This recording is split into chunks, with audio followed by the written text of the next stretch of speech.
Selamat pagi pemirsa, memperbaiki komunikasi ke rakyat menjadi tugas terbaru yang harus diberikan oleh Presiden Prabowo Subianto kepada para pembantunya di Kabinet Merah Putih. Nah, kita tentu mengapresiasi niat baik tersebut dan Presiden Prabowo juga memakai kerangka berpikir yang benar, yakni tidak boleh rakyat disakiti oleh pemerintah, baik itu lewat kebijakan, perbuatan maupun juga kata-kata. Inilah editorial Media Indonesia edisi Rabu 26 Maret 2025 dengan tema komunikasi minim empati. Bersama saya Yohana Margareta, Anda juga bisa bergabung dan berpartisipasi melalui telepon bersama kami.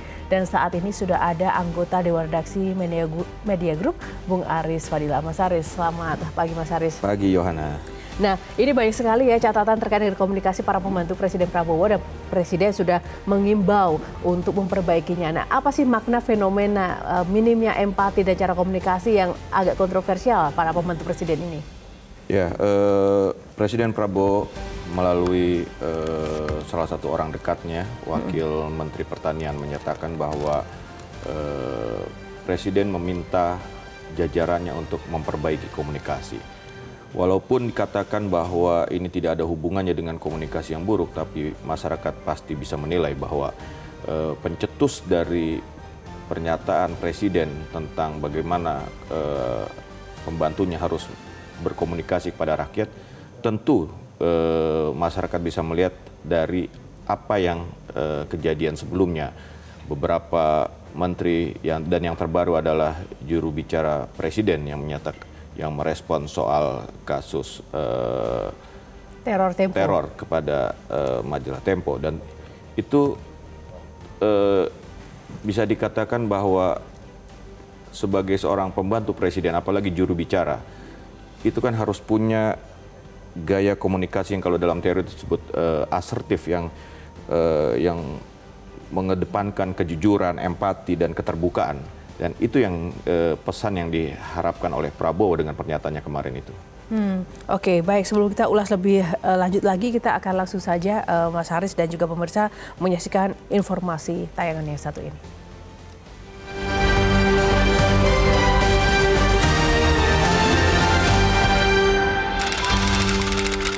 Komunikasi minim empati.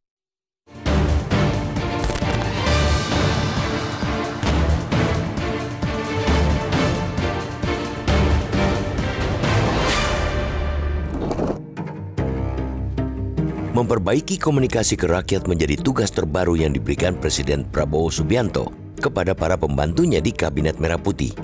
Prabowo menyampaikan secara langsung soal itu pada sidang Kabinet Paripurna di Kompleks Istana Kepresidenan Jakarta, Jumat 21 Maret lalu. Hanya dalam hitungan hari, Prabowo melalui Wakil Menteri Pertanian atau Wamentan Sudaryono kembali mengingatkan pentingnya memperbaiki komunikasi ke rakyat. Sudaryono mengungkapkan itu usai bertemu dengan Prabowo di Istana Merdeka, Jakarta Pusat, Senin 24 Maret. Kita tentu mengapresiasi niat baik tersebut. Prabowo memakai kerangka berpikir yang benar, yakni tidak boleh rakyat disakiti oleh pemerintah, baik itu lewat perbuatan maupun kata-kata. Dalam alam demokrasi, berkomunikasi dengan tulus ke rakyat ialah keniscayaan. Lebih dari itu, publik mendorong agar niat Prabowo tidak hanya pemanis kata-kata. Janganlah hal itu menjadi gincu belaka di tengah sejumlah pernyataan kontroversial dari beberapa pembantunya yang datang bertubi-tubi. Yang terakhir, blunder muncul dari ucapan Kepala Kantor Komunikasi Kepresidenan atau PCO Hasan Nasbi dalam merespons teror kepala babi yang dikirimkan ke redaksi Tempo. Hasan menyarankan agar bangkai kepala babi itu dimasak saja.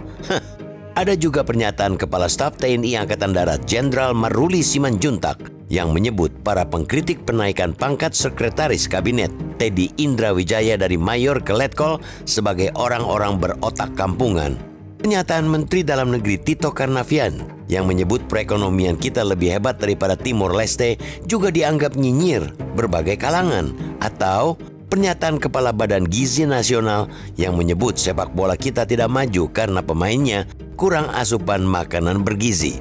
Ada juga pernyataan Menteri Perencanaan Pembangunan Nasional, Kepala Badan Perencanaan Pembangunan Nasional, PPN atau Bappenas, Rahmat Pambudi, yang menyebut bahwa program makan bergizi gratis atau MBG lebih penting dan mendesak ketimbang pemerintah memberikan lapangan pekerjaan kepada masyarakat. Sebelumnya, juru bicara Kantor Komunikasi Kepresidenan Adhita Irawati sempat membuat heboh pada Desember lalu.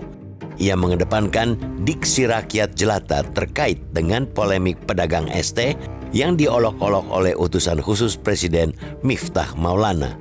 Berbagai pernyataan yang keluar pagar itu menandakan buruknya orkestrasi komunikasi yang dilakukan pemerintah kepada publik. Kantor Komunikasi Kepresidenan yang seharusnya menjadi jembatan komunikasi yang mempererat hubungan antara pemerintah dan rakyat, juga para pembantu presiden, malah berubah menjadi faktor perusak yang memperburuk situasi dengan pernyataan-pernyataan yang tidak sensitif. Namun, sejauh ini belum ada tanda-tanda bagaimana segera memperbaiki model komunikasi yang mulai dirasakan nirempati, bahkan sebagian dinilai menyakiti. Kita mengingatkan akan tanggung jawab moral yang besar di pundak para pejabat dengan tantangan yang juga kian membesar ini. Kalau memang serius ingin memperbaiki komunikasi dengan rakyat, manfaatkan momentum yang ada di depan mata. Orang nomor satu di Republik ini harus cepat bertindak dan jangan biarkan momentum penting terlewat begitu saja. Para menteri yang masih buruk dalam berkomunikasi dengan rakyat akan berpikir ribuan kali untuk melakukan hal serupa bila perbaikan dan evaluasi dilakukan segera. Pesan yang hendak disampaikan Prabowo kepada para pejabat negara kemudian menjadi lebih bermakna. Ucapan berbau kontroversi pada akhirnya bisa disapu bersih. Dengan menunjukkan bahwa kesalahan berkomunikasi dengan rakyat tidak akan berlalu begitu saja, Prabowo menciptakan efek jera bagi para menteri dan pejabat lainnya. Ini lebih berharga dari sekadar kata-kata, karena aksi nyata lebih kuat daripada imbauan belaka.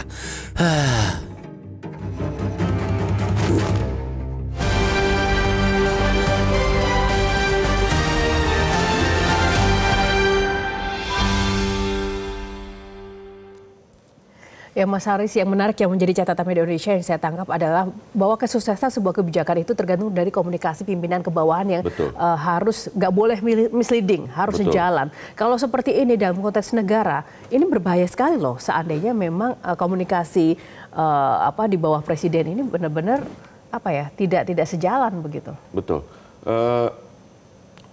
Dalam komunikasi pemerintah kepada rakyatnya, setidaknya kan ada dua ya. Bagaimana menceritakan atau mengkomunikasikan hasil kerja, progres kerja, dan yang kedua adalah bagaimana mengkomunikasikan, menangkap apa yang terjadi di masyarakat, persoalan kritis gitu. Itu dua, ya kan. Terkait dengan yang terjadi terhadap juru bicara presiden, kantor PCO, itu kan bagaimana sang juru bicara menanggapi persoalan kritis. Ada ancaman terhadap sebuah media. Ini kan bukan hanya soal medianya, tapi masyarakat melihat ini ada ancaman terhadap kebebasan pers. Bagaimana merespon sebuah krisis. Dan ini harusnya dengan empati, dengan rasa empati, terbuka gitu kan, bukan defensif. Itu. Nah, yang terjadi adalah defensif, dan ketika defensif yang ada adalah hasilnya adalah ketidakpercayaan. Nah, terkait dengan komunikasi tentang kebijakan, tentang progres dari kerja pemerintah, kita bisa lihat dari pernyataan Kepala Badan Pangan Badan Gizi yang menyatakan bahwa sepak bola Indonesia kalah karena gizi yang kurang dari pemain. Banyak pemain-pemain berasal dari kampung. Ini komunikasi semacam apa seperti itu ya kan? Bahwa mungkin kita lihat bahwa dia ingin riding the issue soal timnas kalah, terus di riding the issue, tapi tidak pada konteksnya gitu ketika mengaitkan dengan gizi. Apa pentingnya seorang kepala badan gizi mengomentari tentang tim nasional? Di situ yang sepertinya tidak kena gitu loh, soal teori-teori komunikasi dari para pembantu presiden. Menempatkan diri dan menempatkan kata-kata yang tepat ya, Betul. Sesuai dengan porsi dan juga tanggung jawabnya. Baik, ini menarik sekali. Nanti apa kata pemirsa yang sudah ada yang nanti tergabung bersama kami di line telepon, namun kita akan ulas sesaat lagi seusai jeda. Tetaplah di Editorial Media Indonesia.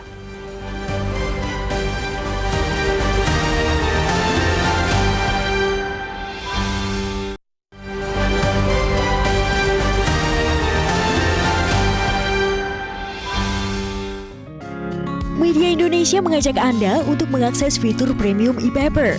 Dengan sajian konten berbasis intelektual dan meneguhkan kebangsaan, Media Indonesia tampil dengan lebih dinamis melalui e-paper Media Indonesia yang dapat Anda akses kapan saja, di mana saja. Caranya mudah, download aplikasi Media Indonesia di Android atau ketik link e-paper.mediaindonesia.com atau bisa scan QR Code pada layar kaca Anda. Klik tab e-paper di bagian samping layar tablet Anda, daftarkan data diri, serta pilih paket berlangganan e-paper Media Indonesia sesuai dengan kebutuhan Anda. Nikmati juga bonus spesial tambahan 4 halaman rubrik fokus setiap hari. Semua bisa Anda dapatkan hanya di e-paper Media Indonesia. Untuk informasi lebih lanjut, hubungi customer service di nomor 0811 1201 2018 atau kunjungi media sosial @mediaindonesia. Media Indonesia, referensi bangsa. Ya, kembali di Editorial Media Indonesia sudah ada penelpon yang bergabung bersama kami. Ada Pak Izar dari Cilegon. Kita sapa dulu pemirsa. Pak Izar, selamat pagi Pak Izar. Selamat pagi Metro TV. Ya, Pak Izar, singkat saja apa nih harapan Anda dan juga tanggapan Anda terkait komunikasi minim empati, tema editorial kali ini? Oke, begini, ada dua hal. Yang pertama, itu kan yang jadi juru bicara atau yang sudah menjadi pembantu presiden itu kemungkinan besar adalah orang-orang yang sudah dekat dengan presiden sebelumnya. Jadi mereka-mereka itu harus bisa membedakan mereka berkomunikasi pada saat mereka kampanye dulu dengan yang sekarang. Kalau sekarang apapun isunya adalah semua itu adalah anak bangsa. Jadi dia harus meresponnya secara positif gitu. Jadi yang responsifnya itu harus betul-betul membangun sifatnya. Yang kedua, manajemen interaksi itu ada ilmunya, ya ada referensinya. Saya nggak tahu kemarin di Magelang itu termasuk itu ada nggak bagian dari manajemen komunikasi. Jadi yang di Metro TV pasti tahu lah orang-orang Metro TV itu manajemen komunikasi itu ada ilmunya, ada referensinya. Makanya orang-orang yang dekat dengan presiden itu sebaiknya belajar baca lagi lah buku-bukunya itu mengenai manajemen komunikasi termasuk berinteraksi dengan para wartawan. Saya kira demikian. Terima kasih. Baik. Terima kasih Pak Izar. Silakan langsung saja menanggapi Mas Haris. Ya, menarik tadi yang disampaikan Pak Izar bahwa ketika sudah memenangkan pemilu, ini kan orang-orang dekat. Betul sekali. Orang-orang dekat dan harus membedakan ketika dia berkomunikasi saat kampanye dengan ketika sudah menjabat, sudah memegang kekuasaan, ya kan? Ketika kampanye dia berusaha menggrab gitu ya, menggrab pemilih. Tapi ketika sudah menjabat, dia harus ingat bahwa ada berapa persen masyarakat yang tidak memilih presiden yang saat ini menjabat, dan itu kan harus sama dikelola. Betul sekali itu. Tapi satu hal sebenarnya saya tetap merasa bahwa yaitu tadi kembali pada pembelajaran untuk menempatkan diri pada situasi-situasi itu. Ternyata tidak semua orang tuh bisa menempatkan diri di situ, walaupun mungkin dia adalah pejabat atau mungkin orang yang berpendidikan. Artinya ini masalah mental juga nggak sih Mas Haris? Ya mungkin bisa seperti itu. Kan bagaimana berkomunikasi kan gini, presiden punya asta cita, itu kan perlu dikomunikasikan ke masyarakat. Seperti tadi, ada masyarakat yang tidak memilih pemerintahan sekarang, dan itu kan perlu dirangkul, perlu diberitahu. Jangan defensif gitu loh. Komunikasi defensif itu sangat buruk akibatnya. Salah satunya adalah menghilangkan kepercayaan publik, dan itu bahaya.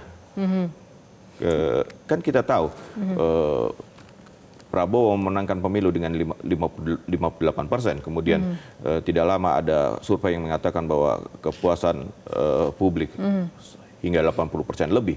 Dan itu kan harus dijaga. Salah satu cara menjaganya adalah dengan komunikasi yang baik dari para pembantunya.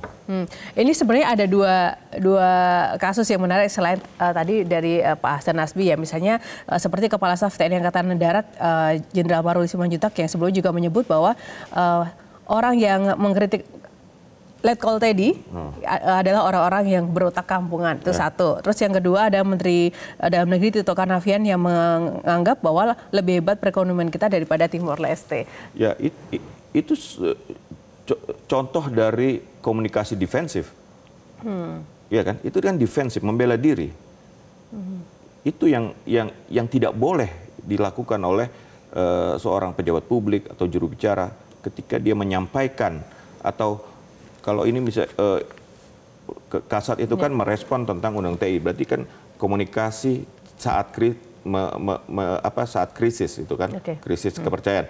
Begitu juga Menteri Dalam Negeri, dia menjawab krisis atau keraguan masyarakat tentang situasi ekonomi, membandingkannya dengan Timor Leste. Itu kan, itu defensif namanya. Dan jadi bumerang tersendiri ya, karena akhirnya yang muncul adalah dengan Timor Leste. Ketidakpercayaan publik, distrust, dan itu sangat berbahaya bagi pemerintah. Nah, lalu sebenarnya secara spesifik apa sih sebenarnya yang harus dilakukan, walaupun tadi Presiden sudah menyampaikan harus diperbaiki, tapi diperbaiki seperti apa, kita akan ulas terus saja. Tetap bersama kami.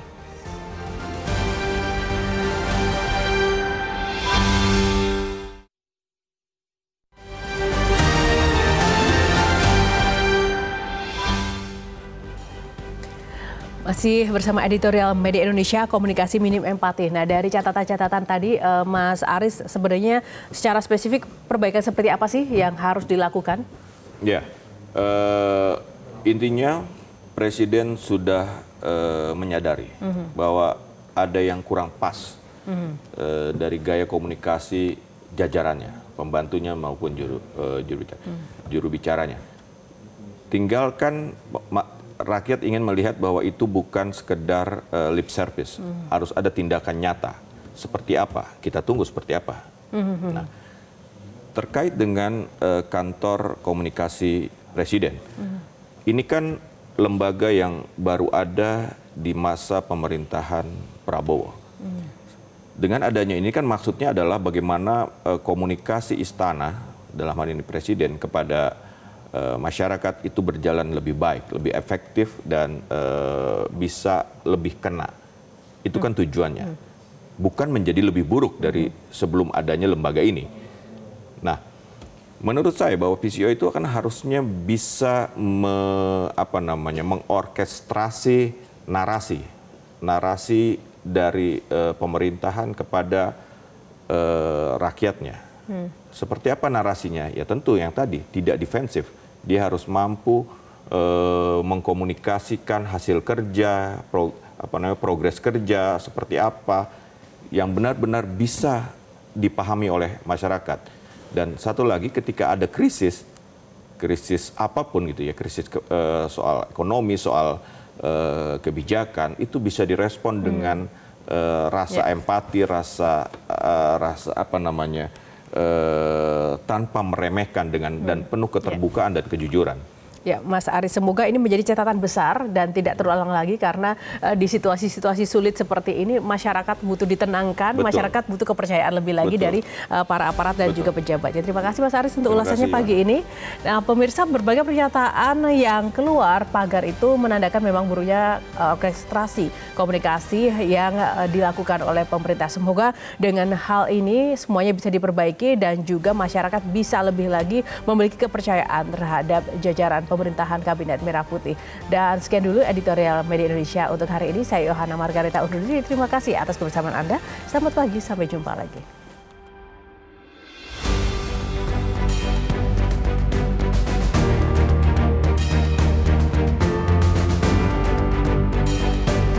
Jelajahi cara baru mendapatkan informasi. Download Metro TV Extend sekarang.